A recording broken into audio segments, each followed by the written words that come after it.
Occasion ఏదైనా location ఎక్కడైనా తెలుగువారి వేడుక అంటే ఆలివ్ మిఠాయి ఉండాల్సిందే. మిఠాయి అంటే ఆలివ్.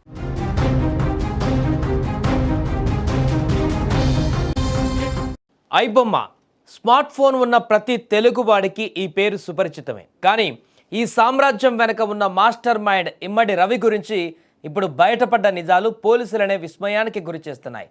సాధారణంగా పైరసీ అంటే థియేటర్లలో కెమెరా పెట్టి షూట్ చేయడం అనుకుంటాం. కానీ రవి రూటే వేరు. ఇతను సినిమాలను నేరుగా పైరసీ చేయడు. టెలిగ్రామ్ ద్వారా మూవీ రీల్స్, తమిళ్ ఎంవి వంటి పెద్ద సైట్ల నిర్వాహకులను సంప్రదించి వారి దగ్గర నుంచి పైరసీ కాపీలను క్రిప్టో కరెన్సీ చెల్లించి కొనుగోలు చేసేవాడు. అలా కొన్న సినిమాలను టెక్నాలజీ సాయంతో హెచ్డి క్వాలిటీ వచ్చేలా మార్చి ఐబొమ్మలో అప్లోడ్ చేసేవాడు. అందుకే ఐబొమ్మ ప్రింట్ క్వాలిటీ అంత బాగుండేది. ఈ విషయాలను పోలీసులు వెల్లడించారు. పోలీస్ కస్టడీ ముగిశాక ప్రెస్ మీట్ పెట్టి అధికారులు సంచలన విషయాలు వెల్లడించారు. అలాగే అతను దొరకడానికి అతడి భార్య కూడా కారణం కాదని crime and city additional CP Srinivasulu కూడా తెలిపారు. ఒకసారి ఆయన ఏం మాట్లాడారో చూద్దాం. తర్వాత మీరు చాలామంది మీరు అన్నారు ఎవరో కొన్ని దాంట్లో వాళ్ళ వైఫ్ టిప్ ఆఫ్ ఇచ్చింది. అబ్సల్యూట్లీ 100 కాదు మిలియన్ టైమ్స్ ఈస్ రాంగ్. వాళ్ళ వైఫ్ కానీ వాళ్ళ సంబంధించిన వాళ్ళు కానీ ఎవ్వరు కానీ కాంటాక్ట్లో లేరు మనకు. అది వేరే రకంగా వచ్చింది.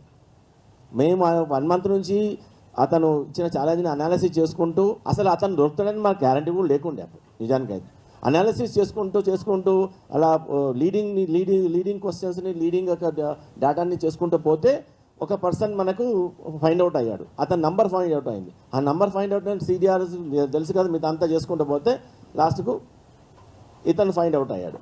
రవి అరెస్ట్ అవ్వడానికి ప్రధాన కారణం అతని ఓవర్ కాన్ఫిడెన్స్.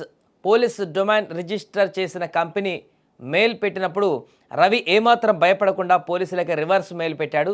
సినిమాలు నేనే పైరసీ చేస్తున్నట్లు మీ దగ్గర ఏం ఆధారాలు ఉన్నాయి అని ప్రశ్నించాడు.